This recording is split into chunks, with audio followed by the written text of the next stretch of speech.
Hello YouTube, Reddit Math here, and welcome back to some more Bloodborne. Today we're going to be venturing back out to Cainhurst Castle, but first we're going to take a look at some of the spell items that I've collected so far. The Old Hunter Bone, Empty Phantasm Shell, and the Beast Roar. These all consume Quicksilver bullets, that's the new spell mechanic, no mana bar, no set number of casts, but instead you're limited by the bullets you have. Now, of course, you can always regain bullets by sacrificing some health. If there was an enemy nearby, you could do that, right before an initial strike in order to regain some of that health as well. And then the spells themselves are used just like a regular item. So the Old Hunter Bone is one that improves our rolling and quick step. It makes us faster and gives us this sort of cool invisibility thing. Doesn't last terribly long, which is probably the only thing about it I'm not super excited for. If that was long enough that I felt like it would make it through an entire fight, I think that would be kind of neat, but otherwise it's fairly limiting. You'll also see it consumed 6 Quicksilver bullets, so that's a little bit on the expensive side for the spells that I have so far. Go ahead and pop some more HP and the Empty Phantasm Shell. This one is our weapon buff, giving some arcane to our weapon. Obviously, if there were enemies around, we could sort of test and see the damage increase, but it does seem to last substantially longer than the quickstep effect from the Old Hunter's Bone. Maybe a minute or so. You can obviously just check the video times to discover that for yourself. And it's consuming 3 Quicksilver bullets every time we use it. Last but not least, we have a Beast Roar, which does that in order to push nearby enemies away from us, and consuming 2 Quicksilver bullets every time we do it.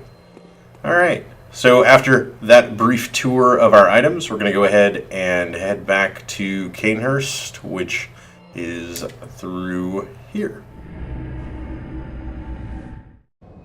And back in Cainhurst with an adjusted quick bar of items. This time we're going to ignore that side path to the right and just head left. Now, at the start of it, not too many enemies here, but I imagine, yeah, they're going to start popping up from over the cliff, probably to prevent this very tactic of moving forward without dealing with them, as they would sort of tend to surround you. And as previously mentioned, come on now. As previously mentioned, they do have a tendency to patrol pretty far, so it looks like this is sort of set up that if you just went ahead, this guy would end up, jumping up behind you, and his friend there would end up jumping up in front of you and catch you in a nice little pincer attack. Oh boy, those guys certainly do hit hard. Not sure if they can be parried. Their attack timing is very erratic. Between the leaps, which have kind of a build-up, and then some of the slashing attacks with their tongue. Whoa. And that, completely missed him. And he didn't care about that at all. Yeah. I think that probably would have gotten a parry. It seemed pretty on point. But, obviously had 0 effect on this guy. Oh, that's going to be too far away. Yep, and that happened. Again, in my mind, I can see the strategy I want to be implementing here, which is that getting just outside of the range of their close attacks will prompt them to try those, leaving them open to then being punished for it. But with many things in Bloodborne, that is easier said than done. Alright, so we got a big door up here, got to our right, few guys to our left. Let's go ahead and weed him out just so he does not become a problem and that we have some safe areas to retreat to. Come on now.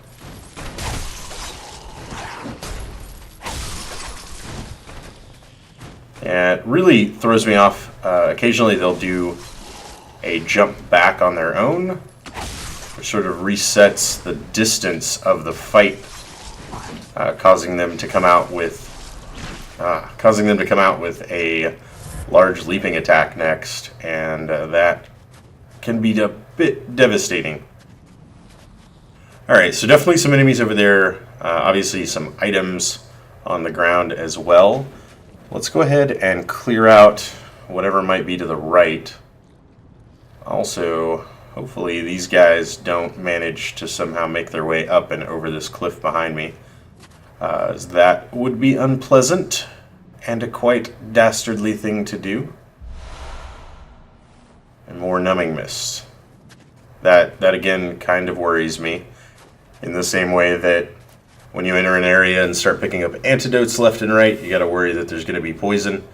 Start picking up numbing mist left and right, I gotta worry that there's gonna be something that is going to be healing.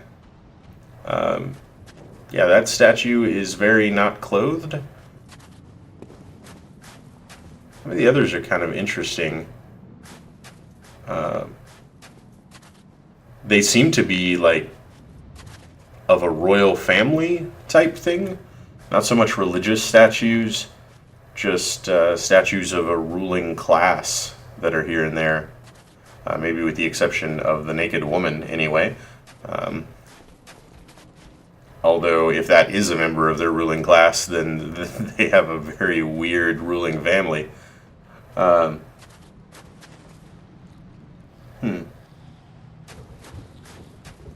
Yeah, it seems to be... Oh, I haven't seen this one before. It seems to be a fairly consistent number of them. 1, 2... different statues. I wonder if there's... Oh, my. I wonder if there's a, like, specific royal family that they match to, or if, it's just kind of filler objects and art pieces. You never can tell which, even the smallest of things, turns out to be important in a Souls game.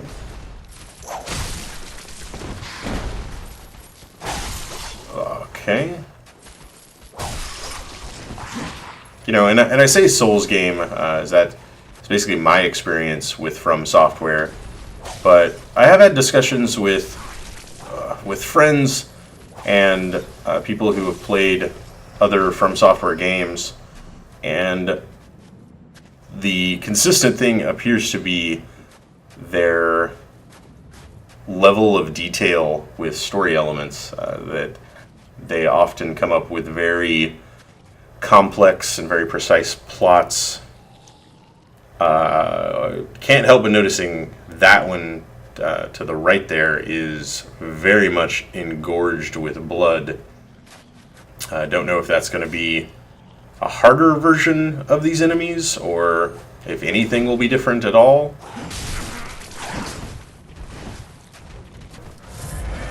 Am certainly burning through a few more blood vials than I think I'd like, but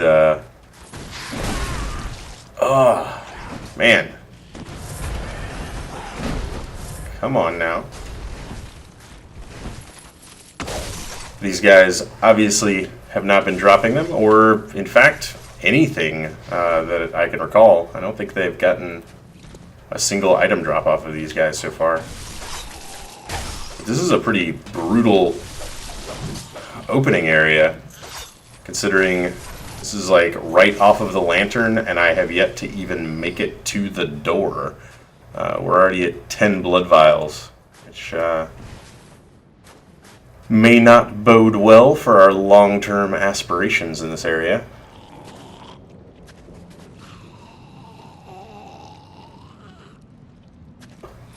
That is some sickening sounds you were making, creature.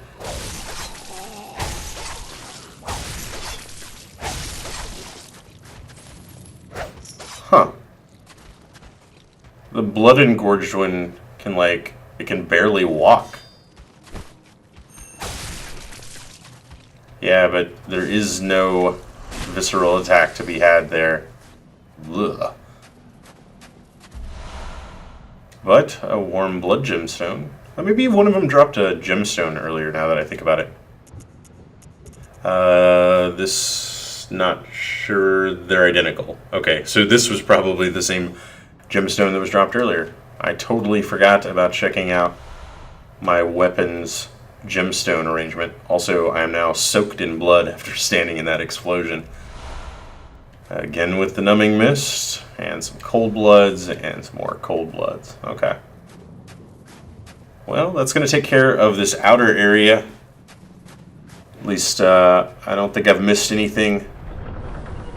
I didn't even have to knock. You're just going to let me in? That seems awfully trusting of you.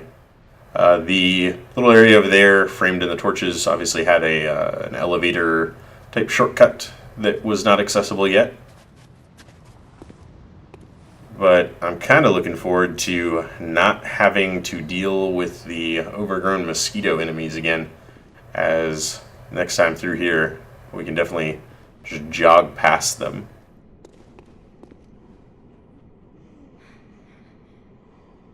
And there is a...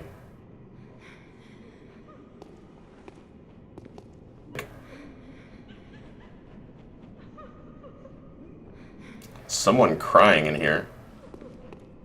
And I'd say the woman scrubbing the floors has been doing a pretty bang-up job. I mean, it's all reflective and sparkly. I would totally hire her to do my floors. Oh, and there's another one over there. They are enemies. Another one over there. And a lot of weeping women. So I'm assuming they are the servant staff of the castle. Do they... Doesn't seem that they aggro at all.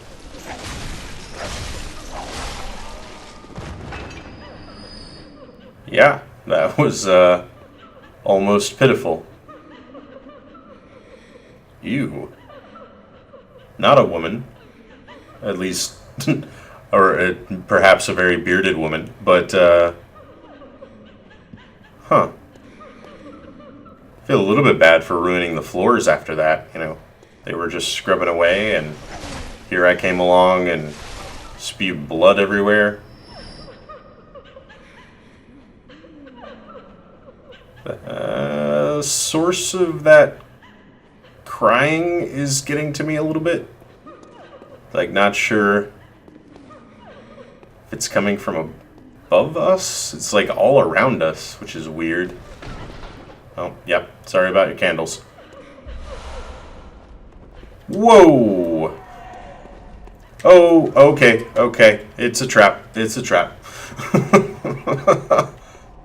Hi, people. Where did all of you come from? Suddenly just decided to throw a party in here? Oh, wow. And they faded back out again. Okay. So we have some ghostly apparitions in addition to the maid staff. Can't lock onto them while they're completely translucent like that. But you can as soon as they solidify. Not super aggressive. I certainly don't want to get hit by one of those attacks. Reminded a bit of the like ghostly wailing women in Dark Souls 1 that, of course, they flew around and wielded knives, but there's an obvious parallel to be drawn. Seems like these would mostly just be dangerous in numbers. You know, had they caught you in the ambush there. I was surrounded by like 5 of them when I grabbed that item, and there's no way they were here before though, right? Like, They get translucent, but they're not invisible. I think I would have seen them. My eyes haven't gotten that bad in my old age, so I think it's okay. Oh. Some footsteps. And ghosts don't make footsteps. Also, oh wow, I just noticed that my character, like, breathes and causes a little bit of condensation from time to time. Huh, maybe it was a ghost walking around up there causing the footsteps? The heaviest footed ghost of all time or something?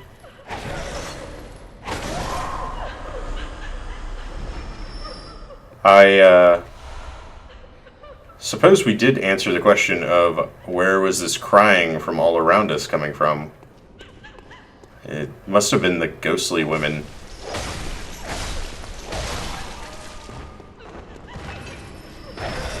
We shall soon find out as we eliminate them all whether or not the sound stops, which is certainly one way of doing it.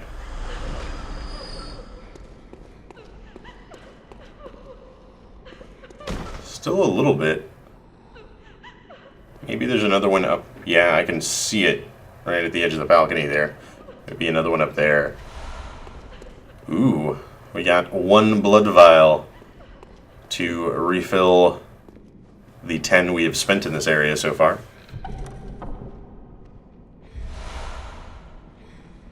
Rider polish? I have no idea how to pronounce that. Let's pull back a second to... Man, this is an amazing level of detail. Like, the running on the carpet is a different sound than the running on the... And... Was it a weapon? I thought it was a gun at first. Okay. Rider Palash. Weapon wielded by the Knights of Canehurst. Combines an elegant knight's sword with a peculiar firearm wielded by the Canehurst Order. The old nobles, longtime imbibers of blood, are no strangers to the sanguine plague, and the disposal of beasts was a discreet task left to their servants, or knights, as they were called for the sake of appearances. Interesting. It is C-scaling with skill, and scales with blood tinge and arcane. Oh, it's... Oh, right, because it's a gun, too, so that would make sense. So that's probably just its bullet attacks, scale with blood tinge. Well, that could be interesting. We haven't seen, like... Besides the threaded cane, nothing else has really used dexterity, or skill, rather, at all.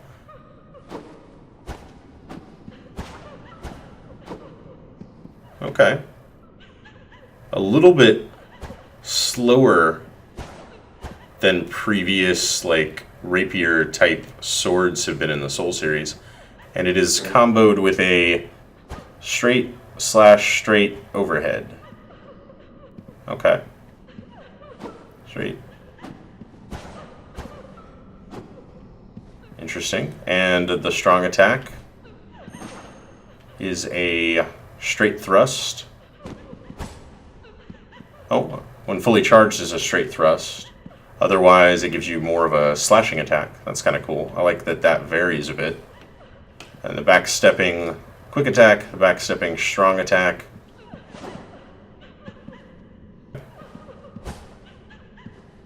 Rolling. And rolling. And transformed. I'm guessing it is now the gun. Straight slashing side to side. Bullet. Okay. That's actually pretty cool. I kind of like that. Of course, it's doing a significantly lower amount of damage than our leveled up Threaded Cane is going to be doing. Yeah. But we have been seeing, you know, I mean, upgrade materials have been the least of our concerns, with the exception of whatever is like the new hotness. For instance, we're still sinking chunks right now, but we've got enough shards and twin shards to build an arsenal. So no reason not to level up a secondary weapon as soon as we get back to the Dream. We are already at 30,000 soul echoes again. That happened pretty quick.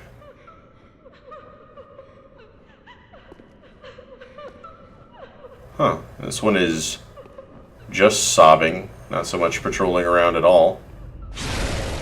Gives us an opportunity to refill our health, though.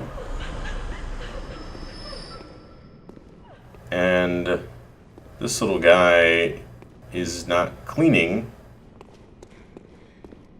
I can't tell if he's like kind of begging like a don't hurt me sort of pose, or what exactly there.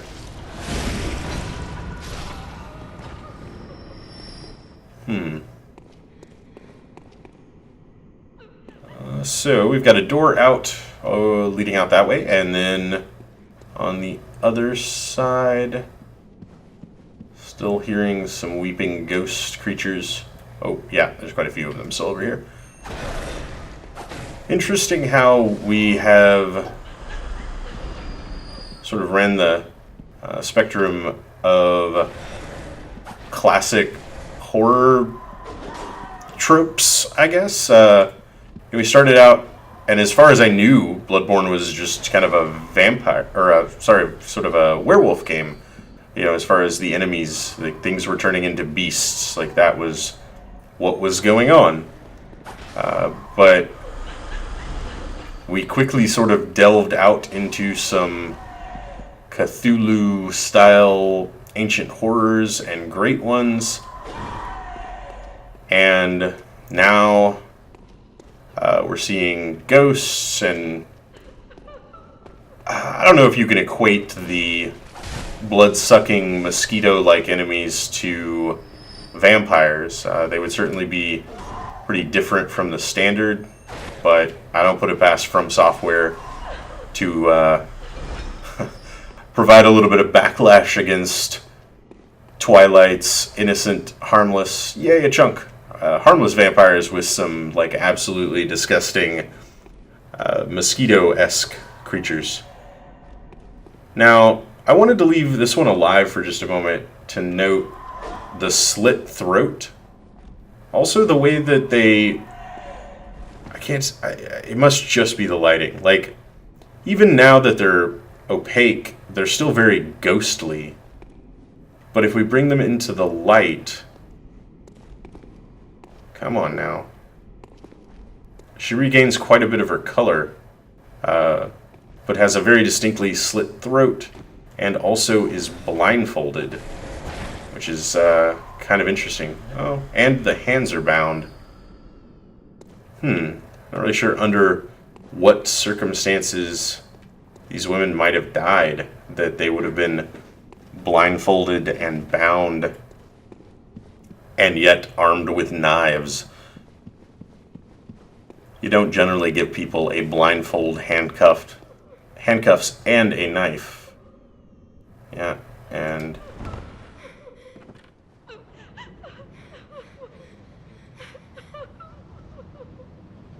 Alright. I'm just hearing them everywhere, but I can't see any of them. I'm guessing when I get into the center of the room to take the item, they're all going to materialize.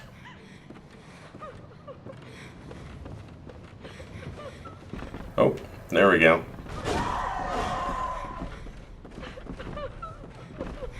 Oh, that is a dead end.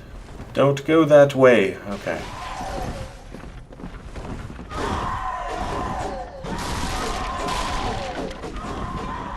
Whoa.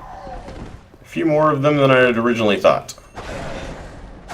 Alright, I'm backing out to the entrance and making a slow but steady way through the room, I think we should be perfectly safe.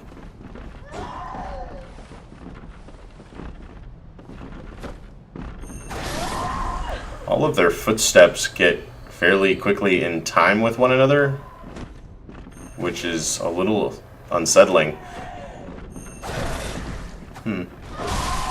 Oh. And getting hit with several of them at the same time is kind of a recipe for taking way more damage than you should. Ah, man. Okay, I immediately withdraw my earlier statements about them not being all that dangerous. They're sort of like a wall of slowly advancing doom. Mostly I had to worry about getting hit by the ones behind the leading enemy, as they would sort of attack through each other. Alright, and is there just the one left? I think everybody else came to try to murder me. Oh, we also completely ruined the dinner placement. And some bullets. Not gonna say no. And over here was a chest. I didn't like how not squared up with the wall that was. Noble dress. Not gonna put it past From Software to have like the last chest in the entire game be a mimic. Wouldn't that be awesome? Like beat the final boss, right after the final boss there's a chest, and that chest is a mimic that one-shots you if you don't attack it first. Oh. The tears. The tears. Alrighty, noble dress. A finely tailored Bordeaux dress, worn by the nobles of the old bloodline that traces back to the Forsaken Castle Canehurst. Now, does this keep getting referred to as the Forsaken Castle Canehurst? Don't really know why it was forsaken yet. Again, paintings on the wall seeming to be paying reverence to more of just a noble line than gods or unknowable great ones or anything like that. I would sort of be interested when I had a little bit more time to see if they matched up. You know, like there's one of a woman with a crown holding a child. Woman, crown, child, check. Do, you know, like, is this lady here going to be that woman, or perhaps the large painting at the top there? I'm sure a quick side-by-side comparison. Oh, wow. Actually, we've maybe even got all of the statues kind of in one area to look at. Quite a few duplicates.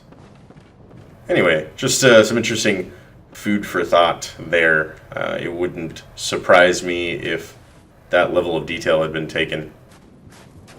And if it wasn't taken, then it would surprise me that they didn't grab at such obviously kind of low-hanging fruit of tying that all together. Okay, now we're back outside.